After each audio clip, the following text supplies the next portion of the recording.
get going. In the top right-hand side, let's start this off with our red Protoss player. It is everybody's favorite low-quality microphone user, PartinG.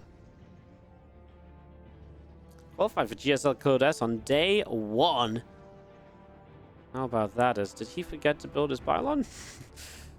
He's good. He's good. This probe is just coming across and cannon rushes are gonna get set up maybe, as we do have a blue Zerg bottom left. Reynor representing Clash, of course, and excited to see him taking part and see what may happen as well. So Reynor obviously came and did have to play against Thermal in the round of 12. He did not finish first place in his group. Lost out to Clem in that group stage. This is one of the many matches they've played where Reynor was not able to beat Clem in WardiTV tournaments. You know, someone tweeted this at me the other day, and they were like, you know, I looked up Clem and Reynor's match history, and I've noticed a pattern, and literally the only time Clem beats Reynor, or the only time Reynor loses to Clem, or the majority of times Reynor loses to Clem, it's in a WardiTV tournament. He's never beaten Clem in a WardiTV tournament. Well, if he continues to go through this and Clem does as well, maybe they'll meet in the grand finals. For now, Hatch, Gas, and Pool to start off in this first game. Getting this up and getting this running. Obviously, we do in the end to see. I mean, the probe was just trying to be sneaky. I was just ready for the cannon rush already, you know. As you just see the probe coming out the front, the Cybernetics core setting up as well. As you just see our probe making its way in towards the main base. Cybernetics core coming through, and again, the Overlord of Reynor continues to cross in towards the natural expansion. It's going to be flying through in the next couple of moments. Again, Cybercore about halfway done. The Nexus about halfway along as well. Just going to be seeing that Zergling speed on the way. So, not really a crazy startup at all. Very intrigued to see what PartinG does then. I mean, 9 times out of 10, probably going to see a Twilight and some Resonating Glaives, but starting this series off on a more standard footing than PartinG has started a lot of PvZ series off in recent times. Let's just see the Gay Adept going to be chrono boosted up. Nexus dropping down in on the natural expansion. Just going to be seeing our Ling speed coming through and getting going. Reynor able to take his hatchery here finally, of course, after that initial blocking probe came across the map. And just going to be seeing a couple of Lings making their way around the bottom right-hand side as well. So Twilight Council is going to be starting as kind of somewhat expected, right? Going in towards that Resonating Glaives, or I mean, what else? I mean, I say that, but actually PartinG was the player to incorporate a couple of DT drops a week or two ago, and was actually able to brew in a couple of games just because nobody was expecting the DT drop into Archon's sort of setup. Everyone was just preparing for Glaives, and then 4 DTs walk in, and he's like, you know, it almost feels as good as cannon rushing. So we'll see what turns out of this, as we do have. Does any of the gas in me? He's pulled out of 2 gases in the main. That generally does mean Glaives. Generally, if you pull out a gas, you actually go up to 5 gates in total, rather than just the 4. So we'll see if that's a choice that PartinG wants to make. It goes up to 4 right there. Probe still sitting and waiting. And PartinG, at the same time, does have some Lings at the front. He'll have to pull a probe or 2 forward. Shield battery to help wall off. And it looks as though it is just going to be the... Well, still just the 4 gates for the moment, but of course, investing some money into shield battery, etc. The Cybercore will finish and Warp Gate will start, so you'll be able to get a unit out here in a moment or two. Obviously to help this out, but if his Cybercore falls and you're trying to build in towards a set of adepts, that's obviously very painful. So you will lose this, and oh my god, that pylon just coming down at re-wall here. He'll let the shield battery finish just to give his unit some healing, so he can keep on trading as long as possible. And see this gateway morph into a warp gate as well. Reynor keeping a few Zerglings out the front, and just going to be seeing a couple probes coming out. Resonating Glaives in the main base on Twilight Council as well. Again, a few more Lings of Reynor coming across, and look like they might want to try and poke through the front, but not really going to find much of an opportunity. As a Roach-Rowan drops down from Reynor in the main base. It gets a Roach-Rowan up and running. Again, Lair coming through from Reynor as well. Just preparing for this Resonating Glaive setup. In the end, it was just the 4 gates in total. And of course, a little bit off kind of from where he may want to be because of those Lings killing the Cybercore. Reynor's going to get a few more drones than usual. I mean, usually you see a lot of like 39 to 42 drone defenses, so 46 is really getting a couple extra workers into play. This Lair is coming up, his Roaches are coming out, and again, these Adepts are just a little bit late as we do see them now starting to press forward. So here we go. Depth's coming through, going to shade up in towards the third base. There's a few queens already pulling forwards and going to start targeting down some of these adepts as well. First queen going to get transfused already, and now we'll go down. The adept shade all the way through, so they're going to make their way towards the main. Prism being zoned out, so difficult to really go and pick these adepts up or save a few of them. Obviously, they do have a shade to try and help themselves out, as we're only now starting to see the first couple of drones going down. Reynor loses 3, 4, 5. He's actually going to lose a few more to this, so this work account is now being punished hard, and Reynor is going to be able to at least get rid of these adepts, because the prism is not here. Did the prism go down? We'll have to check on that in a second. It looks as though it did indeed fall. So the prism gets sniped down by the queens. Means the adepts can't escape away. Good job by the queens, by the way. That really does help a lot, stopping those adepts getting out, because then if the prism's still on the map, it can just come back in so quickly and just be like, oh, hey, what's up? Honestly, I'm not sure if I'm too bothered about this from Reynor. He wasn't a higher drone count than usual before losing these workers. He's going to rebuild that worker count very quickly and doesn't necessarily need to build many units for a while, because his unit count is still very good. He didn't lose really many units at all against this. He lost 7 lings and a roach. So it's really like, an adept for every drone that was killed. And this is really nice too. Forces some force fields, and now you can actually come around and get the cancel on the Nexus, because the sentry's force fields block them from moving over into position as easily. So gets the cancel on the third and slows that down. Actually quite a lot, because the probe has to come back from the natural expansion to rebuild. So Reynor just being a bit of a nuisance. +1 melee and the roach speed starting as he sets up in towards his mid game. Now, PartinG did build, obviously, a lot of sentries here. Generally suggests aggression. Added on a bunch of gates in the main as well before the third. So, expect him to try and push across the map now as War Prism is back up. His sentry count is high. Unless he just feels as though if he does that, he's going to get counterattacked too much. It is a setup to push. But again, there might be some plays from Reynor here to make PartinG think twice about what he's trying to get done. Obviously, usually if you kill like a few drones like that, pushing as a follow-up is quite nice, because that Zerg economy is that much weaker than it usually is. Now, Reynor's gone up to 64 drones very quickly, which, again, against an attack like this, where there isn't even a third base actually restarting, against an attack like this, can feel very dangerous. He starts to spine at the front. He knows there's no third base, right? And he's actually going to kill a couple of pylons, which will slow PartinG's next warping down just a little bit as well. It's also actually quite nice, that supply block. And now he can bring the Lings back still in time to somewhat wrap around this army and be part of this fight. Reynor actually going to get supply blocked as well, so you might not mind taking a bit of a trade now. Trade out some units just so you can obviously then have space to rebuild. His overlords are just starting to finish up. He doesn't commit to the fight just yet. A few more corrosive bars towards the front here. These Zerglings trying again to come in for that surround, but there is so many adepts at this stage. He loses a few of these Lings as they ran in to the warping in units. Adepts are going to shade by, of course, that threat, which can do so much if you're not careful. Reynor will lose a Ravager here in the front, and the Adepts, of course, do cancel that shade. They don't want to commit out, as Reynor doesn't obviously want to commit further forwards in this ramp. The Lings actually went back across the map, so he's checking across to watch for the third base behind this as well. Just check to see how all in PartinG is. PartinG is really forcing his way up this ramp. I mean, he's just kind of walking through this. He's just walking into the Roach Grinder, and they are going to kill so much of this. Reynor going to close the game out just like that. PartinG really committed through there. I'm not sure if that was meant to be... I'm not sure if that was quite meant to be like that, to be quite simple with you guys. GG's. Reynor takes game 1 of the best of in the bottom semi-final as well. Very, very cool as we kick off into game number 2 of this series. In the top right-hand side, our Green Zerg player representing Clash. We do have ourselves a Reynor starting up here on the top right-hand side of Zen, as PartinG goes in-base pylon, our red Protoss bottom left. In-base pylon can often be Gateway, Forge, or Wall-Off. Zen is a map where you can build up an Immortal setup and a Robo facility over on this side and can rush up in towards the main. So possibilities as the Gateway will start. PartinG will start to move out on the map. So let's see. That is the plan. It may be something as well. Zen is obviously this weirder map with this entrance here. Generally, Protoss players have found out that you can wall pylon here and Gateway, Cybercore, and still have actually a pretty decent wall off here pretty early. As you do see the probe continuing to cross up to the upper right-hand side then. So probe coming over, going to be moving its way through into the natural, and actually not into the natural, just going to stop here. So he's actually going to cannon rush low ground and then into the natural expansion location. So Forge is on the way up, so cannon rush as mentioned. This time around, PartinG, you know the guy's going to do it at some point in a series, right? Like, you know it's coming.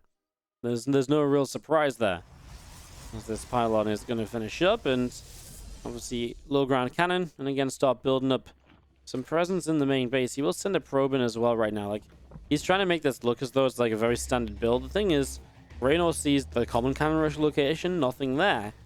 And this overlord's not across the map just yet to realize there's no nexus or low ground wall off. Okay, now he sees it anyways though. Reynor is moving over and will realize momentarily the situation as the pylon comes on the high ground. That low ground cannon protects it. And what will Reynor do against this? So he will be allowed to have 2 bases here initially.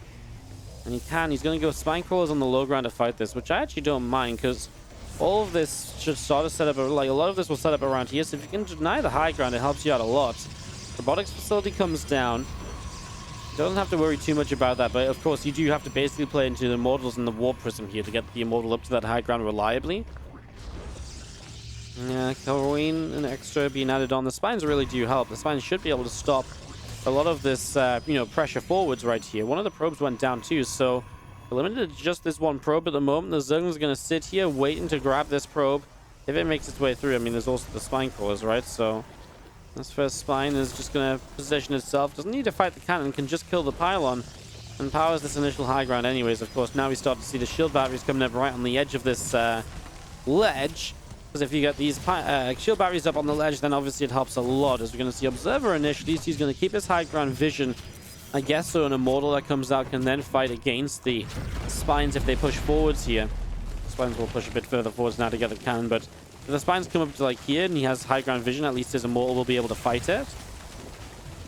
The Lings of Reynor are trying to figure out what they can do, trying to see if there's any opening for him to deal some damage. Oh, this is actually kind of bad for PartinG. He actually has to manually stop the shield battery heal, and this cannon is worthless, so he actually just lost an entire shield battery of energy.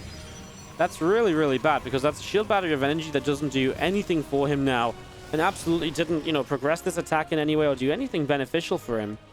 Mortal pops out, is actually stuck until the warp prism spawns, so even that won't do anything just yet. Reynor has got the Lings still around the center of the map.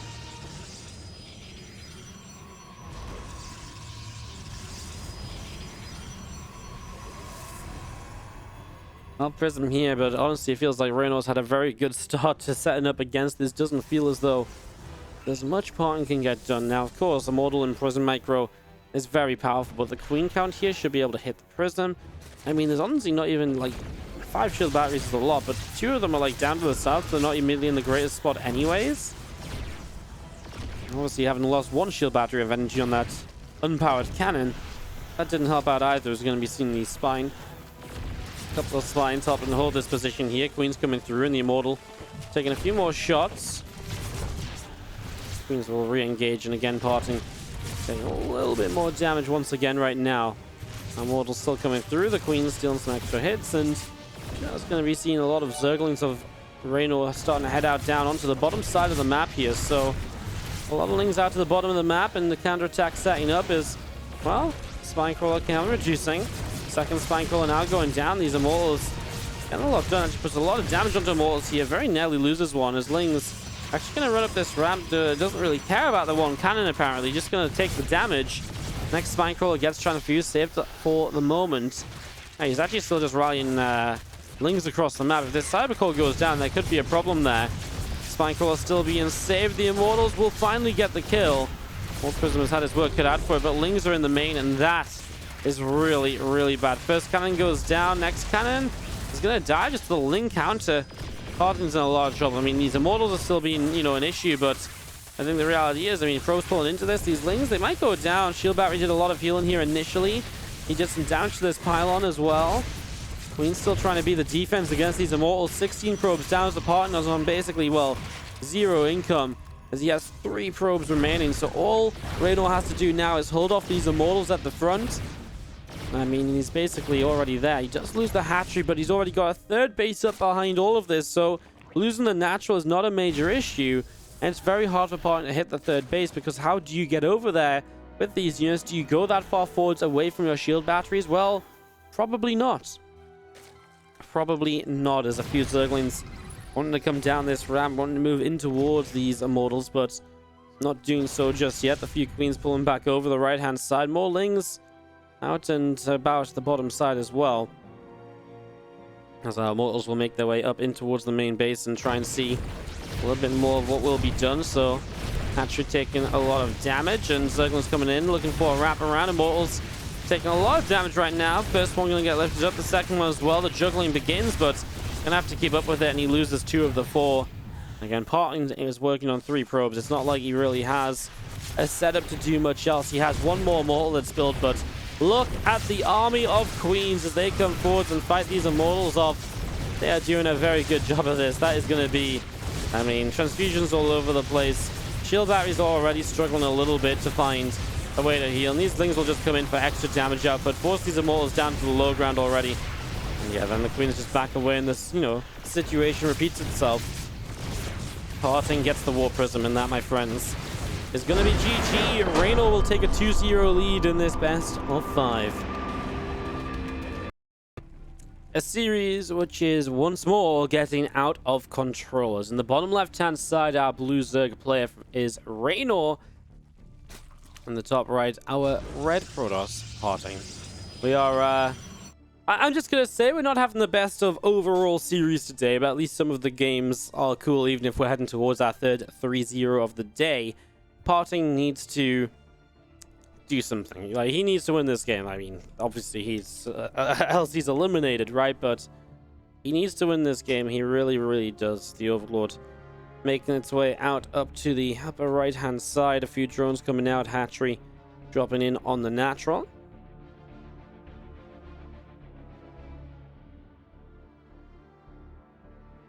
Again, game 3 of the series as we have our Overlord continuing up to the top right-hand side. So making its way across and looking to see what will happen.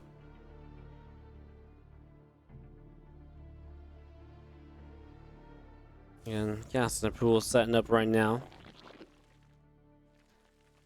On the hatchery first.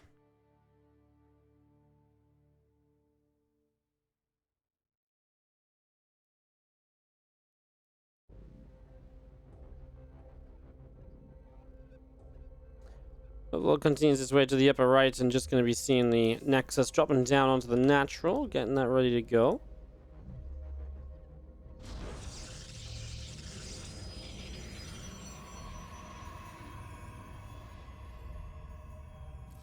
Cybercore coming through, and just going to see the Overlord of Reynor continuing across. Obviously a bit of a slow start compared to having pylons and cannons rushing up in the bases, so getting that up and running, getting a couple of queens coming through. Warp gate is setting up, and again, just going to be seeing the probe of PartinG coming around to a natural expansion there as well. So getting that up and rolling. There is the Twilight Council of PartinG in the back of the main.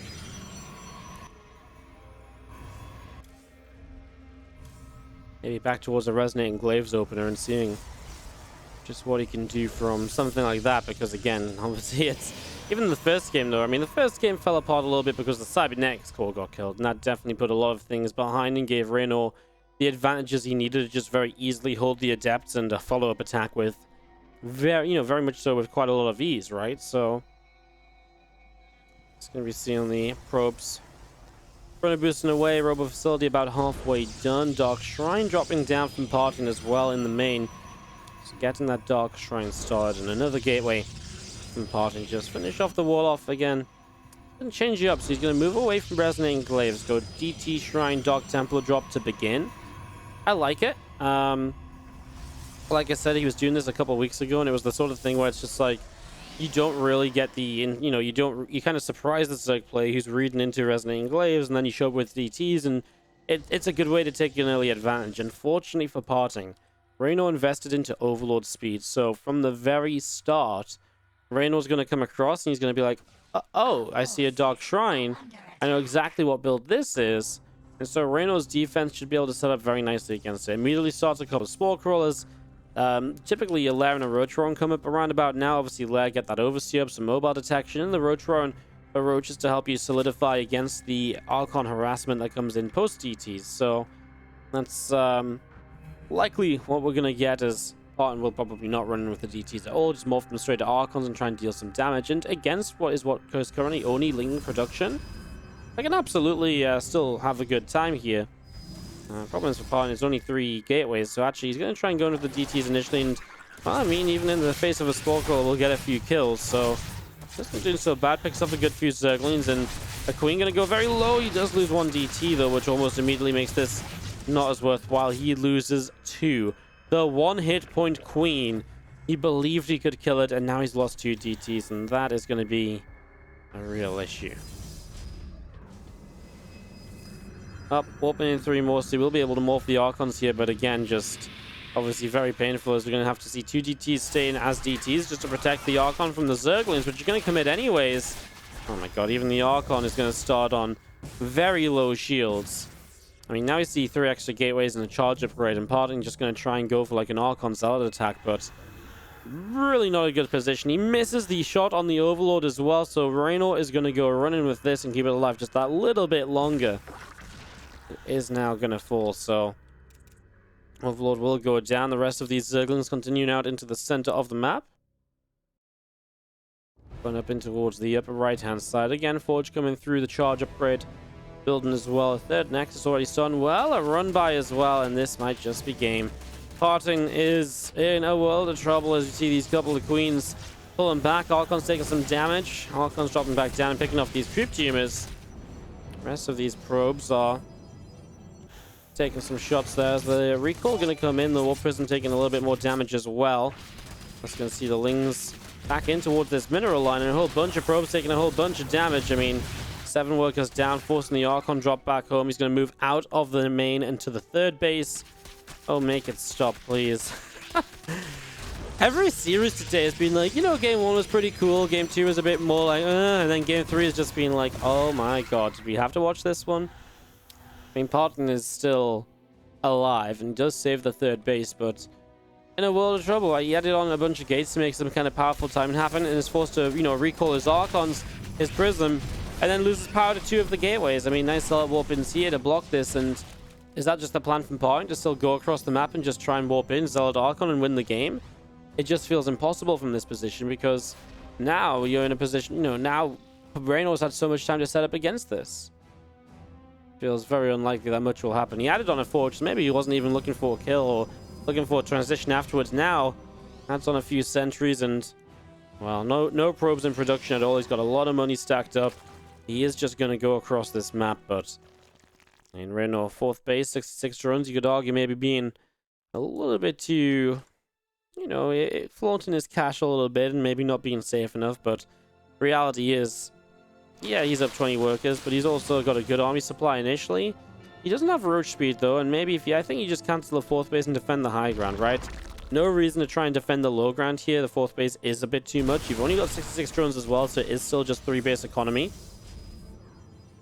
And that's just going to be seeing the Archons, Stalkers, Sentries starting to press forward. These roaches trying to come through. A couple of force fields dropping down. Burst of Battle will break down a couple, and I mean, that's kind of what you needed a bit of time for. Reynor to get those Ravagers up helps a lot. Loses 1 Archon, though, PartinG. His War Prism's too far away to realistically micro against this, as we're just going to be seeing this entire army of Reynor pressing forwards. PartinG will type out GG's, and Reynor will take the 3-0 to set up a Reynor Innovation best of 5 semi-final happening on Monday.